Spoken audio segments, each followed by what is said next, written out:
Iran Daily Briefing. Monday, April the 27th, 2026. Iran's foreign minister is on the move, and the travel pattern tells a story. Abbas Araghchi has been to Oman, back to Pakistan, and is now in Moscow, where Russian President Vladimir Putin is expected to meet with him today. At the same time, Axios is reporting that Iran sent a formal ceasefire proposal to Washington through Pakistani intermediaries. We'll have both stories and what they suggest about who is talking to whom coming up. Here is where things stand this Monday morning. The diplomatic track has not collapsed, but it has moved. Araghchi left Islamabad, stopped in Muscat on Sunday for a meeting with Oman's Sultan Haitham bin Tariq, spoke by phone with French Foreign Minister Jean-Noël Barrot, also on Sunday, and then flew to Moscow, where Russian state media report a Putin meeting is planned for today. What that travel pattern suggests to us, and we want to be explicit that this is the show's analytical interpretation, not a claim any single source has made, is that Iran is working multiple diplomatic channels simultaneously. Oman, Pakistan, France, Russia? No single track appears dominant. Meanwhile, the Islamabad round itself ended without a second meeting. Trump cancelled the envoy trip, as we reported yesterday, saying Iran could reach out by phone instead. And Brent crude rose more than 2% after those talks failed to produce a follow-up session. We are also following up on 3 items flagged as unresolved in yesterday's episode. We'll get to those in developing stories. Today, the ceasefire proposal, Araghchi's diplomatic circuit, the blockade numbers, and what to watch for next. The lead this morning is the Axios report on an Iranian ceasefire proposal. Axios, citing US and regional sources, reports that Iran transmitted a proposal to Washington through Pakistani mediators. The core of that proposal, according to Axios, reopened the Strait of Hormuz, end the war, and set nuclear negotiations aside for a later stage. The offer was relayed via the Pakistani channel that has been active in recent days. A few things to note about this report. It originates with a single Axios story, picked up by Al Monitor and Middle East Eye. It has not been independently corroborated beyond that original sourcing. That does not make it wrong, but it means you should hold it with appropriate caution. Neither Washington nor Tehran has publicly confirmed receipt or content of such a proposal. On Sunday, President Trump said on Fox News, the Sunday briefing, that Iran can reach out to the United States if it wants to negotiate an end to the war. That statement was made without apparent reference to any specific proposal. It reads as a general public position, not a response to a transmitted document. Tehran has not commented on the Axios report. The structure of the alleged proposal is worth noting. It would decouple a ceasefire and the strait from the nuclear file, treating them as separate tracks. That is consistent with what Iranian officials have said publicly, that the immediate military situation and the longer-term nuclear question are distinct problems requiring distinct negotiations. Yesterday's episode flagged Iran's stated precondition: no direct talks while the blockade stands. That condition has not been walked back by any Iranian official in today's sourcing. If the Axios report is accurate and Iran transmitted a proposal, it may represent a different channel than direct talks, one that sidesteps that precondition rather than resolving it. Today's sourcing does not confirm that interpretation, but the precondition remains publicly in place. Watch for any US official response to this report, either confirming, denying, or declining to comment on receipt of such a proposal. A White House or State Department statement in the next 24 to 48 hours would materially change our understanding of where this track actually stands. Follow-up. Yesterday's unresolved watch items. Yesterday's look ahead flagged 3 specific things to monitor. Here is where each one stands. First, Araghchi's return to Islamabad. Iran state media said Sunday he would return. Today's sourcing confirms he did travel back to Pakistan and then departed again, heading to Muscat and then Moscow. No joint statement from the Islamabad talks has emerged. The Pakistan channel appears to have served as a transit point, not a breakthrough. Second, the blockade precondition. Iran stated it plainly: no direct talks while the blockade stands.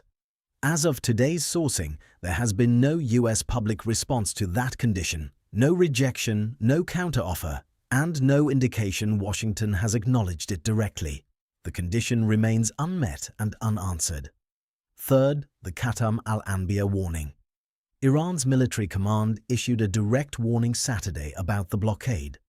Today's sourcing includes new numbers from both sides on the blockade, covered in Story 2 below. No military escalation in the strait has been reported in today's intelligence. Story 1. Araghchi's diplomatic circuit. The foreign minister's movements over the past 48 hours describe an unusually active diplomatic circuit. On Sunday, Araghchi met with Sultan Haitham bin Tariq in Muscat. Iran's foreign ministry confirmed the meeting. According to an Iranian foreign ministry statement, they discussed security in the Strait of Hormuz, broader Gulf waters, and diplomatic efforts to end the conflict with the United States. Oman has historically served as a back channel between Tehran and Washington, as we have covered in prior episodes, and its involvement here is consistent with that role. After Muscat, Araghchi traveled to Moscow. Iran's foreign ministry said he would meet with senior Russian officials. Russian state media report that President Putin is expected to meet with him today. Al Jazeera also reports that Araghchi had traveled to Oman before returning to Pakistan, suggesting the Muscat stop came earlier in the sequence than some initial reports indicated. The sequencing across these single-source items is not fully consistent, and France 24 offers a slightly different account of the order. We are presenting what the sourcing supports without resolving discrepancies the sourcing itself does not resolve. Also on Sunday, Araghchi held a phone call with French Foreign Minister Jean-Noël Barrot. Iran's Mehr news agency and IRNA both confirmed the call. They described the conversation as covering ceasefire developments and diplomatic efforts. Pakistan and Oman are both cited by Al Jazeera as active in back-channel efforts to prevent a return to open conflict. That matches the pattern Araghchi's travel describes. Watch for any readout from today's Putin meeting in Moscow, Russia's position on the ceasefire terms, and whether Moscow publicly aligns with or diverges from Tehran's stated conditions would be a significant data point. Story 2. The blockade. Two sets of numbers. Two figures emerged today on the naval blockade, and they point in different directions. U.S. Central Command, CENTCOM, states that its forces turned back 38 ships as part of the ongoing blockade of Iran's ports. Separately, maritime analytics firm Tanker Trackers reports that Iran loaded the equivalent of 4.6 million barrels of crude oil at export terminals despite that blockade. Both claims come from single sources. They are not reconciled in today's reporting. Today's sourcing does not explain how both could be simultaneously true, and we are not going to offer you a reconciliation. The conflict itself is the story. Hold both numbers and watch for additional sourcing that might clarify either figure. What is not in dispute, the blockade is active and it is a pressure point. The economic signal is visible. Brent crude rose more than 2% after the Islamabad talks failed to produce a follow-up session. Watch for further tanker trackers, data or CENTCOM statements in the coming days that either reinforce or revise today's figures. Story 3. Iran broadcasts. Footage from seized vessel. Iran broadcast footage from inside the seized vessel Epaminondas, which was seized in the Strait of Hormuz. The broadcast was reported by Crypto Briefing. No additional detail on the vessel's crew, flag, or cargo is confirmed in today's sourcing. The timing of the broadcast, amid active ceasefire negotiations and a contested blockade, is the context. We will not speculate on intent. The footage exists. Iran chose to air it publicly today. Watch for any response from the vessel's flag state or the shipping company, which could clarify the crew situation and the legal status of the seizure. We opened this episode with Araghchi's travel pattern, Oman, Pakistan, Moscow, and the Axios report on a ceasefire proposal. Here is the fuller picture now that you have the context. The Muscat meeting on Sunday is confirmed by Mehr News Agency and IRAA. The phone call with Francis Barrett is also confirmed by those two outlets also on Sunday. The Moscow visit is confirmed by Al Jazeera, with Russia's state media adding that a Putin meeting is planned for today. Iran's foreign ministry separately stated Araghchi would meet senior Russian officials in Moscow. The Axios ceasefire proposal, Pakistan as intermediary, Strait of Hormuz reopening in exchange for a ceasefire, nuclear file deferred, remains a single outlet report, not independently confirmed by either government.